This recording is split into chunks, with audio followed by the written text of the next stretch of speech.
یہ بات درست ہے، اس کو ہمیں کھلے دل سے قبول کرنا چاہیے کہ ہم مسلمان ہونے کے باوجود ان قدروں کو اختیار نہ کر سکے جو ہمارے آقا نے ہمیں دی. اکبر الہآبادی نے کہا تھا مس پہ ہے اپنی نظر اور سیم ان کے ہاتھ میں. ہم تو تانبے پہ نظر جمائے ہوئے ہیں اور چاندی وہ لوگ لے گئے.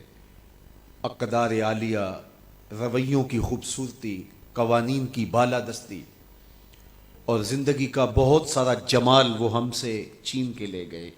یہ خزانہ ہمارا تھا، لیکن صاحب جام اسی کا جو بڑھ کے تھام لے، جو بھی محنت کرے.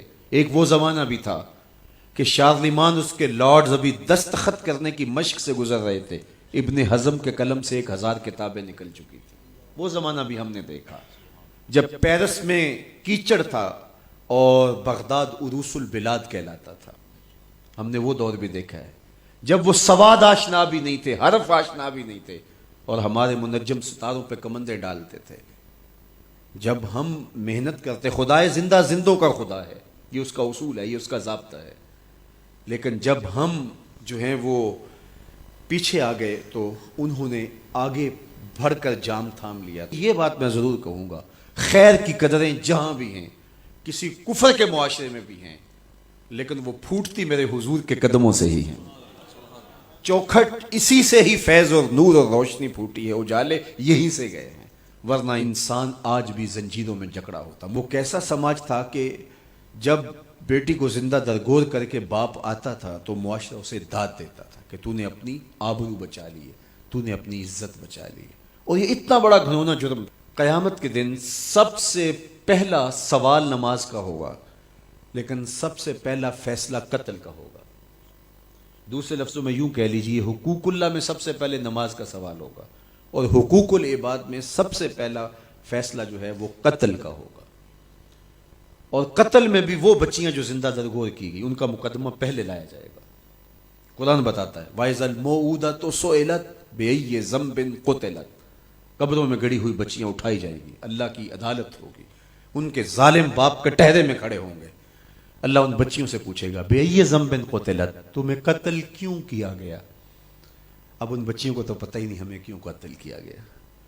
ابھی آنکھ کھلنے نہیں پائی تھی کہ بند کر لی گئی، زبان بولنے نہیں پائی تھی کہ نوچ لی گئی، زندگی کا پھول ابھی کھلا ہی نہیں تھا کہ مرجھا گیا. انہیں تو پتہ ہی نہیں ہمارے ظالم باپوں نے یہ قیامت کیوں اٹھائی، یہ غضب کیوں توڑا، ہمارے معصوم دامن پہ کون سا داغ دیکھا کہ ہمارے ظالم باپوں نے ہماری زندگی نوچ لی. کہتے ہیں گڑھا کھودتے تھے، تاریخ پڑھیں، دل آج بھی خون کے آنسو روتا ہے.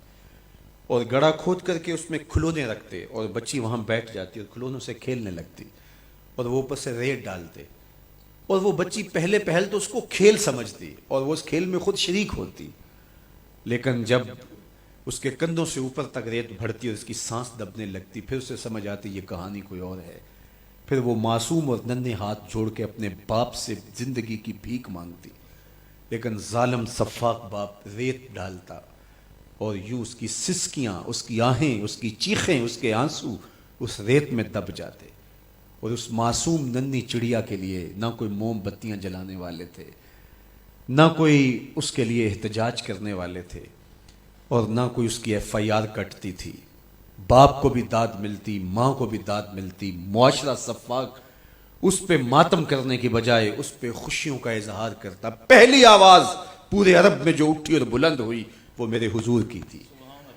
بیٹیوں کو قتل کرنے والوں سن لو، میری فاطمہ میرے جگر کا ٹکڑا ہے. یہ پہلی آواز تھی.